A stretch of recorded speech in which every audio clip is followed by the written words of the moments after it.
So if we understand this in the context of the history repeating itself, we end up back to where we started our discussion, because the disconnect between what polling was intended to reflect, the will of the American people, and how polling has come to be used in modern day America to predict election outcomes,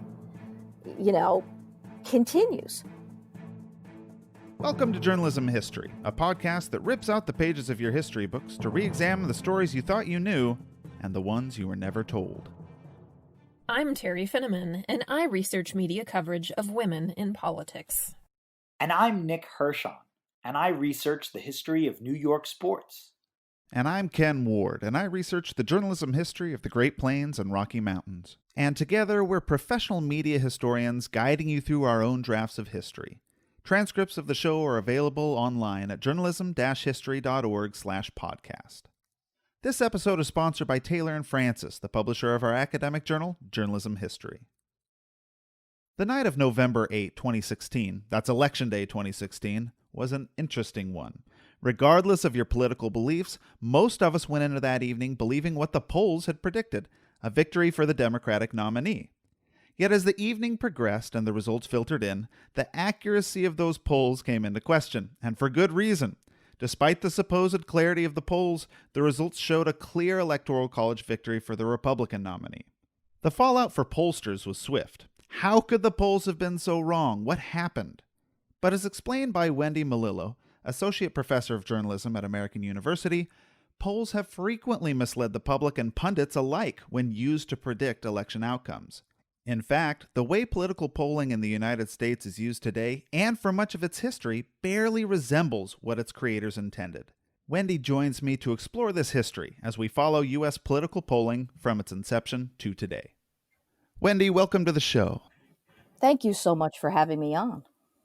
Absolutely. So, first question here. When did political polling in the United States become widely practiced?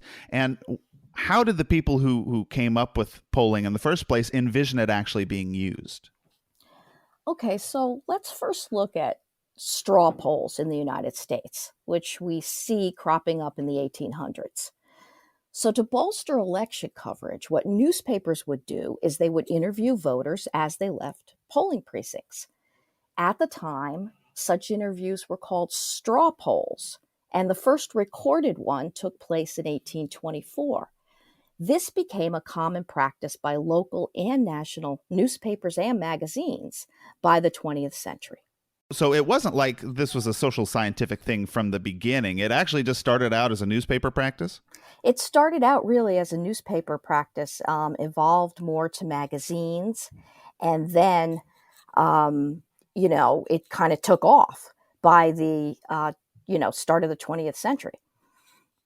So what led to sort of that scientific or social scientific tradition in political polling sort of blossoming in the 20th century? So you start to see at the beginning of the 20th century this concurrent rise in the study of the social sciences in education and government, where the public is learning more about things like sociology and statistics. At this time, we also see the beginning of market research firms, which were created to help manufacturers promote and market their goods and services more widely, right? So at this point, George Gallup enters the picture. He's one of the first practitioners of scientific polling, and he founded the American Institute of Public Opinion in 1936. We also see a few years later, in 1941, the first non-commercial polling agency called the National Opinion Research Center.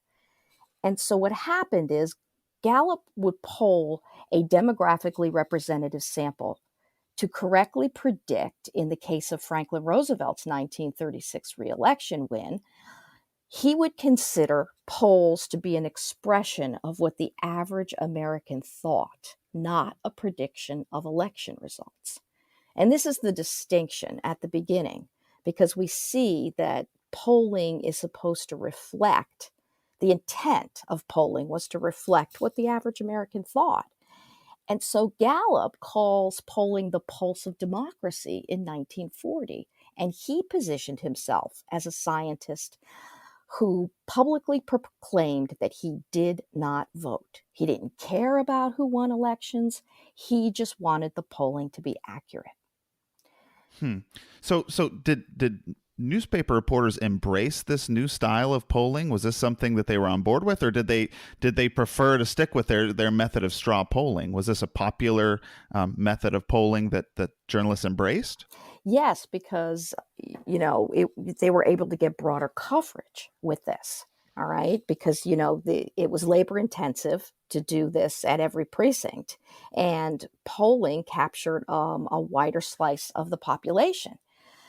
And so you also see at the same time, we're talking around, the 1940s, Elmo Roper is another founding father of political polling. And he agreed with Gallup's perspective that the purpose was to determine the people's voice, not sway it.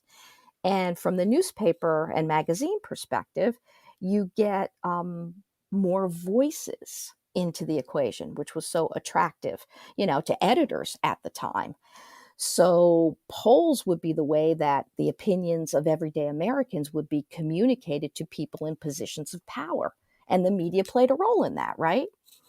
Sure. So I see several different, folks involved in this. So if we're talking about this from this media context, you have the pollsters themselves, or the people collecting the poll data, but you also have reporters who are using that data, and you have politicians who are, their successes and failures are probably represented in this data as well. So you mentioned that that Gallup and Roper sort of envisioned polls as just a representation of opinion.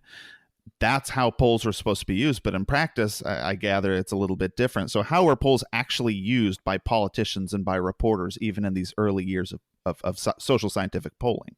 Okay, so let's examine for a moment how the intention to use polling to reflect the opinions of Americans started to shift, because that's essentially then what starts to happen. Okay. So we start to see how concerns are raised about how polling results could be used to influence independent voters. And at the time, Gallup dismissed such criticism. He argued that while people think the American people behave like sheep, there wasn't one bit of scientific evidence to support that conclusion, he argued, right? Uh-huh. But this shift we're talking about from what, Gallup and Roper originally intended, and how then the polling starts to influence um, American voters. And so scholars start to point out the potential danger that pollsters like Gallup, either ignored or dismissed. Uh-huh. So you get to see, scholars coming in saying, well, look, public opinion research can be used by politicians to create messages that could be used to target the public. So instead of using public opinion polls to guide policy making, right, which was, Roper and Gallup's intent, let's look at the poll and here, politician, you're formulating your policy. Let the voice of the American people guide you. It ended up shifting, and the polls were then used by politicians to persuade the public to vote in a certain way. And so here in these early years, was this all theory? You noted that these were, a lot of these were concerns of scholars.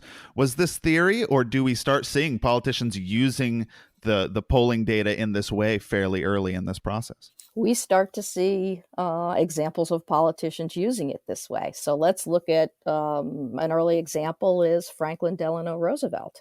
He became an early adopter of polling data. So instead of using the public opinion polls to inform his thinking about the creation of policies, as Gallup intended, rather, he studied the polls to learn how to influence and persuade the public to accept his policies. And there's a big difference between the two. And you can actually trace, and scholars have done this, there have been studies done where this particular trend can be traced over subsequent presidential administrations. And this shift from a desire to understand the public's policy preferences shifted to politicians, presidents using the polling to promote a certain image and to promote their own personal appeal. Hmm. Interesting. Mhm. And it's also interesting to me, just as a bit of an aside, that it's FDR, it's that administration that seems to capture this potential so quickly after this social scientific method of polling comes about, just because his administration, I don't know a lot about that administration, but when it comes to other media, like radio, right, adopting the fireside chat and finding ways to use emerging media practices so quickly in that administration, it's just interesting the way that administration tied these things together. So what about reporters then? Today, to sort of fast forward to today, and then we'll jump back. The idea of reporters covering the horse race more than the actual substance of an election is something that we all know and understand is kind of, for better or worse, a part of political coverage. In those early days, is there a lot of horse race coverage, or when does that reporting practice kind of emerge? We start to see, as the shift is happening, we start to see the press then becoming far more interested in using polling to determine who's going to win an election. And this is where we begin to see the shift reflected in the media coverage, because the birth of the horse race idea, is concurrent with this shift. So the press is very interested in knowing who is going to win an election, because that is a reflection of the public. Think about, how a good example is, look at how we watch a sporting event, right? We watch it and we want to know throughout who is ahead, who is Hmm. winning at each particular moment and time as we watch that sporting event.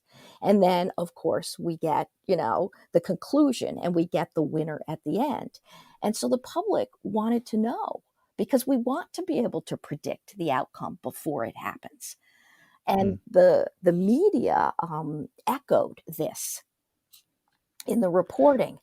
And you start to see over time, and this is a criticism that exists till this day, where the media is criticized for placing more emphasis on the horse race than on the political candidates' policy positions. Hmm.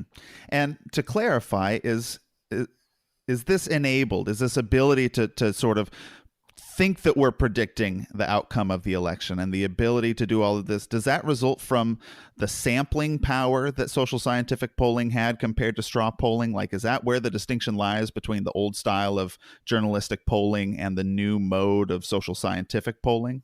Well, yes, because the sampling takes into consideration a larger swath of voters. So it's more persuasive, it's more powerful, and when it's grounded in um, social science research, and it's grounded in scientific analysis, this becomes a very powerful persuader, because we base this on evidence, right? Evidence is a persuasive tool. But what starts to happen is polling also can reflect the same kinds of problems that crop up when you collect survey data. So, for example, when polled, a voter can respond in a way that makes him or herself look good, right, in the eyes of others, instead of Hmm. accurately reporting who they intend to vote for. And this is how polling then starts to shape voter behavior. Hmm. So it starts to actually change the way people think and even respond to polling questions? Sure, because there is the whole idea of social desirability, right? So, an example would be, if someone asks you, do you intend to vote in the upcoming election? You're more Well, you have likely, to answer yeah, yes, right? correct, to be socially acceptable. That's exactly right. Even if you have no intention of voting in the upcoming election. Huh. Interesting.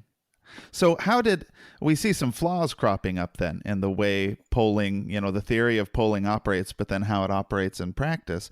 So, we see these issues cropping up related to the way journalists use the data, the way politicians kind of manipulate the data, or find ways to use it to their own benefit, and the way voters actually sort of adapt to polling practices. So, How does this play out? Like, I know just a little bit about this history, and I know that there are some big failures that happened fairly early on.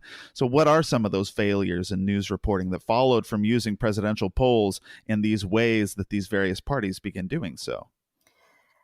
Yes, the biggest failure is probably the most famous one that we know and we begin to see the failures quickly after the Roosevelt years, right? So the Mm. most famous example is this Chicago Tribune 1948 headline, inaccurately declaring New York Governor Thomas Dewey the winner of the presidential race that year against incumbent Harry Truman. All of the major polling at the time predicted Dewey. So why the polls got the race so wrong is still a matter of debate today, right? But pollsters like Gallup at the time argued that the polling stopped a few weeks too soon. All right. The thinking at the time was that not much happens in the final few weeks before an election. Huh. Other pollsters thought the problem was really Roosevelt himself, because the approach that pollsters took to polling in the 36, the 40, and the 44 elections were all built around Roosevelt, right? And so people were either for or against him. But in 1948, you had a very different election. You had the front runners Truman and Dewey, but you also had Dixiecrat candidate Strom Thurmond. You also had the Progressive Party candidate Henry Wallace.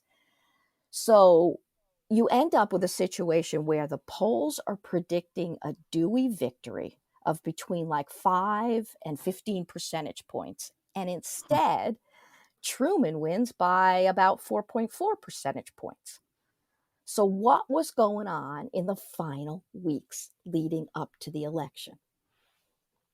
So if you Interesting. look at it historically, Democrats were worried about Dewey's strength in these polls, right? Leading Uh-huh. up to the election. So the polls have him coming out the winner. This galvanizes the labor vote, right? The labor vote's energized. Meanwhile, Republicans felt their candidate, had it in the bag. Dewey had the race wrapped up. So stay Uh-huh. home, play golf. you know, Wow. and in fact, they stayed home and played golf is actually comes from Elmer Roper's son, Bud, who later, when he was later interviewed about the race, what he thought happened. Uh-huh. Wow. Okay. Interesting. So how do these things change as we progress later into the 20th century? Like, do these problems that we see soon after this mode of polling rises, do these problems persist throughout the century? Sure, there are consistent examples. So let's just take a more recent one and let's look at television, right? We've talked about newspapers. It's hard to forget the 2000 presidential election if you were alive at the time. Mm-hmm. When you think about what happened that night, where the TV networks first call um, the race for Al Gore, then for George Bush, then no candidate, and it all comes down to Florida, right? Mm-hmm. And the polling had Florida for Gore, but the polling was calling the state for Gore before the polls had even closed in the state. All right. And then we went through the whole recount. Remember all that dangling Chad business? Of And course. in the end, the Supreme Court decides the race in, Uh-huh. it's Bush v. Gore decision. So you could see where, polling's not perfect. What is it really? It captures, it's a snapshot of a citizen's point of view at a specific moment in time. But we Mm. know time changes, events change. And that voter's opinion one day, something else could happen that affects that voter's opinion the next day. And Mm-hmm. that's what we're dealing with in terms of the science. So is there any culpability here on the part of journalists? Like, who has the responsibility for these failures when an election poll goes so wrong? Especially, we're all most interested in these presidential polls. Who where can we put this responsibility as far as the historical data tells us? Where does that responsibility tend to lie? Well, I think you have to look at first the reality of the situation. Okay. If you're going to use polling as a predictive device, you are in for a really tricky time. Why? Because we know, just like we know from the sporting event analogy, it ain't over till it's over, you know? And so Mm-hmm. the blame should be equally shared. The public wants to know who's winning, all right? The presidential races are treated like the sporting events, hence the name the horse race, but it's not that simple. The media wants to know who's winning because that's a reflection of what the public wants. And it's easy for editors to argue that they're just giving the public what it wants, when in fact, competition among media outlets also plays a role. It's hard to sit there and say, we're not going to cover the horse race when your main competitor has a story on the horse race. Sure. I mean, editors don't want to be in that position. And then when you take into consideration, the flaws in polling, not that it's polling's responsibility per se, but people don't always understand the science behind polling in terms of what exactly it is, that snapshot of a moment in time that I was talking about. And Mm-hmm. you put all this together and you end up with the same problems getting repeated over and over again. Interesting. Well, so that kind of brings me to this question of the present, or the near past. We'll say it's difficult to call 2016 history yet, but we're with each passing year we get a little bit closer. So there's a study of why polling was so inaccurate in the 2016 election that was done by the American Association for Public Opinion Research. And they effectively found that the polls weren't really wrong. They claimed that in the 2016 election that the polls had fairly accurately predicted the national popular vote in favor of Hillary Clinton. But they found several issues at state level polling and late decision making, which I think is relevant here too, and issues with overrepresenting some population. So how are we to understand all of this, especially these findings related to 2016, in the context of history, this history of presidential political polling in the U.S.? Okay, well, I have to say, first of all, I find it interesting that when pollsters study the failures, the findings often don't fault the polling. Of course. Right? So you have to start with national polling cannot predict the Electoral College. All right? Mm. And that was the main problem in 2016. It's expensive to do polling. It really ranges depending on the size and the scope, anywhere from $5,000 to $250,000, depending on what you're trying to do. Wow. So if we understand this in the context of the history repeating itself, we end up back to where we started our discussion, because the disconnect between what polling was intended to reflect, the will of the American people, and how polling has come to be used in modern day America to predict election outcomes, continues. So you have the snapshot, things change, voters can change their mind, and the polls may have been accurate at that moment in time, but the conditions are no longer the same.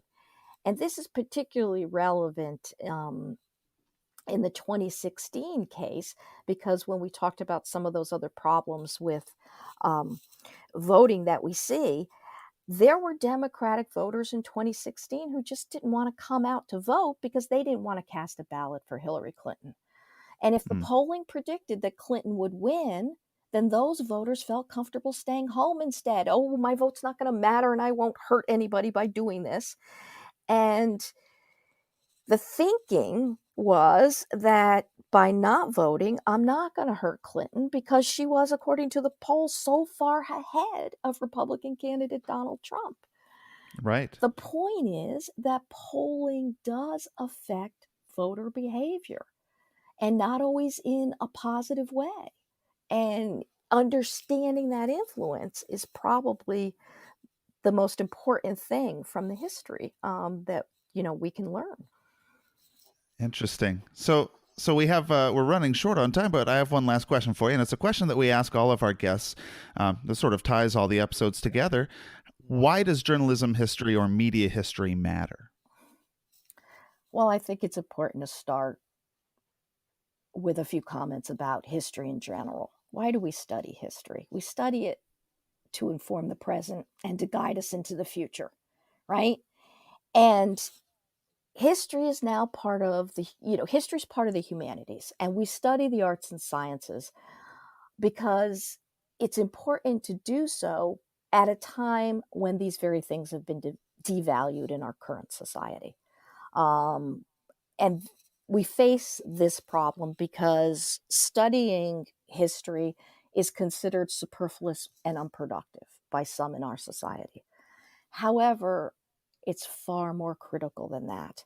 And the study of journalism history in particular is critical to combating the threats to our democracy.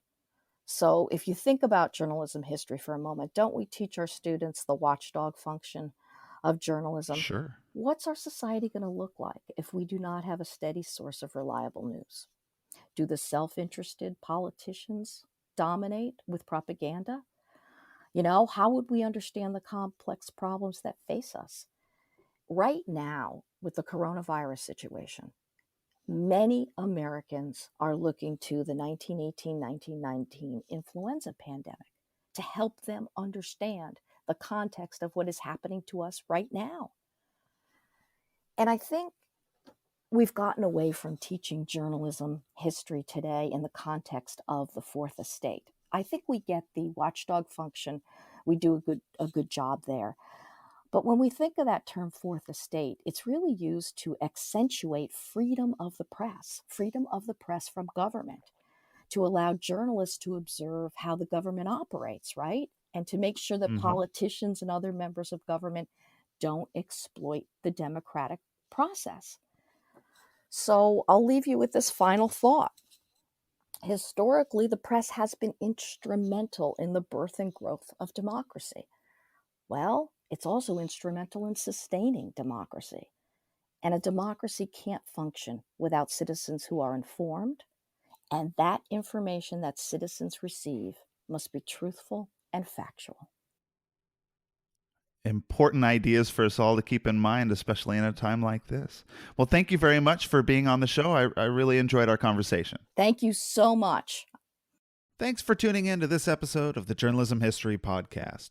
If you like our podcast, please consider leaving us a rating and a review on the podcast app or wherever you listen to us. Until next time, I'm your host, Ken Ward, signing off with the words of Edward R. Murrow. Good night and good luck.